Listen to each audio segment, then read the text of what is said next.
ఇక నుంచి మీరు పండించే వడ్లను మీరే తీసుకోండి, డబ్బులు మేమిస్తామంటూ తెలంగాణ ముఖ్యమంత్రి రేవంత్ రెడ్డి రైతులకు శుభవార్త చెప్పారు. అదేంటి, మేము పండించి మేమే తీసుకుంటే మాకు డబ్బులు ఎలా వస్తాయని అనుకుంటున్నారు. అయితే ఈ విషయాన్ని మీరు ఖచ్చితంగా తెలుసుకోవాల్సింది. ఈ విషయాలన్నీ మీకు క్లారిటీగా అర్థం కావాలంటే ఈ వీడియోని పూర్తి వరకు చూడండి. అప్పుడే మీకు ప్రతి విషయం అర్థమవుతుంది. అలాగే చాలామంది వీడియో చూస్తున్నారు కానీ సబ్స్క్రైబ్ చేసుకోవడం మర్చిపోతున్నారు. మీరు సబ్స్క్రైబ్ చేసుకోవడం ద్వారా ప్రభుత్వ పథకాల నుంచి ఎలాంటి అప్డేట్స్ వచ్చినా అందరికంటే ముందుగా మీరే తెలుసుకోవచ్చు. తెలంగాణ రైతులకు శుభవార్త అందించారు రేవంత్ రెడ్డి. రేషన్ కార్డు ఉన్నవారికి సన్నబియ్యం ఇవ్వబోతున్నారు. ఈ సన్నబియ్యాన్ని రైతుల దగ్గరే వడ్లను కొనుగోలు చేసి వారికే ఇవ్వబోతున్నారు. ఇది ఎలాగంటే, రేషన్ కార్డు ఉన్న వాళ్ళందరికీ సన్నబియ్యం ఇవ్వాలంటే ప్రభుత్వం వడ్లను కొనుగోలు చేయవలసి ఉంటుంది.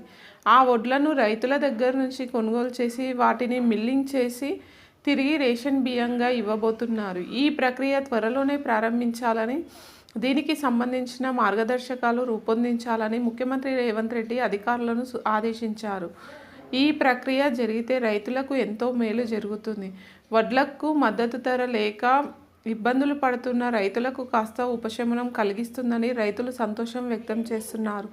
అలాగే ప్రతి నెల రేషన్ ద్వారా వచ్చే బియ్యాన్ని చాలామంది తినడం లేదు. వాటిని ఎవరికైనా అమ్మేస్తున్నారు లేదా పిండిగా పట్టించి వేరే ఏదైనా చేస్తున్నారు. కానీ కొంతమంది మాత్రం సన్న బియ్యాన్ని కొనే స్తోమత లేక రేషన్ ద్వారా వచ్చే బియ్యాన్ని ప్రతిరోజు తింటూ పూట గడుపుతున్నారు.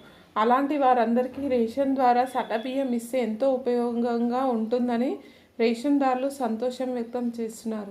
మరి కొత్త రేషన్ కార్డుల సంగతి ఏంటి? ఈ విషయంపై కూడా రేవంత్ రెడ్డి అందిస్తూ రేషన్ కార్డులు లేని వారికి కూడా శుభవార్త చెప్పారు. ప్రస్తుతం రుణమాఫీ కోసం కార్యాచరణ జరుగుతుంది. రుణమాఫీ పనులు పూర్తయ్యాక ఖచ్చితంగా రేషన్ కార్డు లేని వారందరికీ కొత్త రేషన్ కార్డులు మంజూరు చేస్తామని హామీ ఇచ్చారు. రేషన్ కార్డుకు సంబంధించిన అప్డేట్స్ మీరు మిస్ కాకుండా ఉండాలంటే ఈ వీడియోని లైక్ చేసి మన ఛానల్ని సబ్స్క్రైబ్ చేసుకోండి.